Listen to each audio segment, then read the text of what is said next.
Salut les bracaillants, bienvenue dans mon atelier. Aujourd'hui une vidéo un petit peu particulière. Déjà ça faisait un petit moment que je voulais diffuser mais ça n'a pas été comme je voulais. Et puis une vidéo un petit peu particulière parce que je fais jamais sur ma chaîne des agencements pour mon atelier, que ce soit des French clits ou alors un support pour ma visseuse ou je ne sais quoi comme support pour papier abrasif. Ça m'intéresse moyennement. J'en ai évidemment mais je les fais hors caméra. Et puis surtout il y en a tellement sur YouTube que je voyais pas ce que j'allais amener comme contribution supplémentaire. Là j'étais confronté à un problème de place, d'espace et puis aussi d'efficience. Je m'explique, on a tous des panneaux, des chutes de panneaux, on les empile, on les entasse, ça nous encombre, on les redéplace.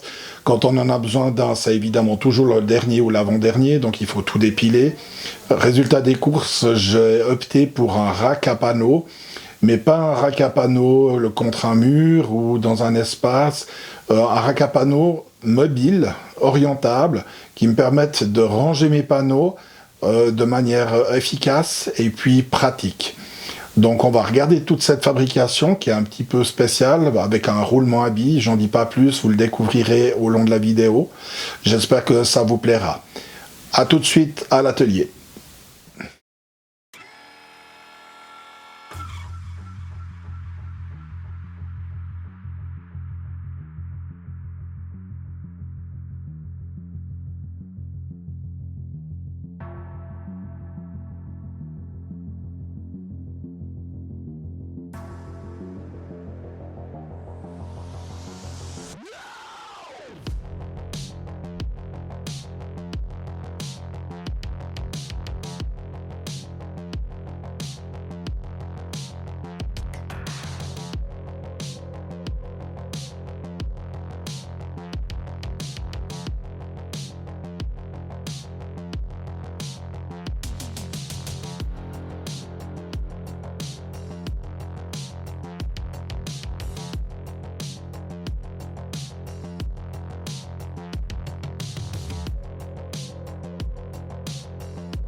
Tu es peut-être en train de te dire que le grand il est sympa avec ses démonstrations, mais moi j'ai pas de shaper, donc on se détend.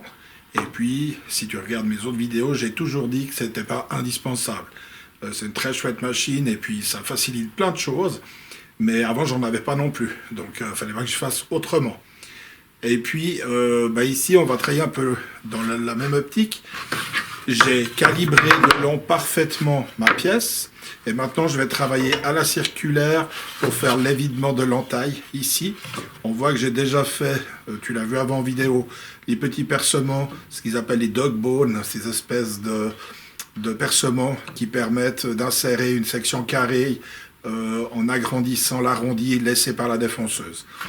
Donc, maintenant, j'ai réglé le guide latéral qui va me faire une butée d'un côté et puis la butée ici qui va me faire la butée de l'autre côté. Je te montre ça au plus proche, ça sera plus parlant pour toi. On voit mon entaille. Je viens sur la table, je m'appuie contre le guide et puis je peux m'appuyer contre le guide latéral, ça va me donner ma butée. Je vais pouvoir faire mon entaille précisément et puis ensuite je tape contre l'autre butée et ça me donne l'arrêt de ce côté. Puis après, ça t'as déjà vu, on entaille, on fait des passes et on a une entaille qui est propre et vidée.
Alors, comme tu peux le voir, l'articulation, l'axe de rotation du roulement à billes, on le voit bien là, hein, bah, il est ici, tu as tout compris. Et puis, ça veut dire que de l'autre côté, je vais mettre ces grosses roulettes dans ces logements. Alors, ces logements, bah, ils sont creux. Là, j'ai juste présenté là pour te la montrer. Alors, c'est de la grosse roulette. Ça supporte 400 kg chaque roulette. Maintenant, si je les place comme elles sont là, tu vois, perpendiculaires à mon châssis, eh ben, elles vont riper quand ça va tourner. Et puis, ça va être difficile à ouvrir. Donc maintenant, la difficulté, c'est de trouver l'axe. Pour ça, je vais tracer avec mon compas de fortune l'alignement pour que la roue soit rayonnante. On le voit bien ici, tu vois.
Tu as tout compris, je peux l'orienter comme ça simplement, il pivote, et puis là je me retrouve dans l'axe pour amener mes panneaux, et là j'ai un grand dégagement qui ne me pose aucun problème. De plus, j'ai mis un rouleau constitué de plusieurs petites roulettes qui sont indépendantes. De cette façon, le rouleau est légèrement plus haut que la base, le fond, ce qui fait que quand tu poses ton panneau dessus, ça roule, tu vois, et il n'y a pas de problème pour enfiler. Et là, on entend le boom, le panneau, là maintenant il est stocké sur le fond et c'est bien droit. Je remets mon rack en place, ça libère la place pour le flux du passage, et puis c'est rangé. Que retenir de la vidéo du jour? C'est un projet sympa, un peu atypique avec ce roulement à billes. C'est aussi un projet qui demande peu au niveau des finitions. J'ai fait que des cassés d'angles ou des arrondis, mais il n'y a pas de ponçage ou très peu. Si c'est du ponçage, c'est de temps en temps juste pour affleurer un collage, mais c'est très faible. Donc c'est vrai que de ce côté-là, on ne regarde pas trop, c'est assez agréable. Ensuite, j'ai utilisé que des bois que j'avais déjà. J'ai rien racheté de supplémentaire, donc j'ai dû trouver des solutions, j'ai corroyé un peu, enfin bref, je me suis débrouillé. J'ai rien racheté de supplémentaire. Ça me permettait aussi d'évacuer déjà du bois pour construire, en construisant, et puis là maintenant que j'ai ce beau rack, il va falloir l'utiliser, et puis je vais faire tout un tri, parce que là j'ai tous mes panneaux qui sont encore empilés, donc là j'ai du boulot de tri, de rangement, etc. Mais je me réjouis parce que ça va faire un gros... ça a un gros vide et je vais récupérer de l'espace dans mon atelier, donc ça c'est cool, surtout que j'attends une scie à ruban, donc il y aura aussi besoin d'un peu de place. Ensuite, j'ai eu une remarque justifiée concernant parfois j'ai la cape de la circulaire un peu haute, etc. Alors oui, c'est vrai, sur les images, c'est vrai. Il faut savoir que c'est uniquement pour les images, parce que si je baisse la cape, vous n'allez pas voir grand-chose, donc c'est uniquement à des fins de démonstration.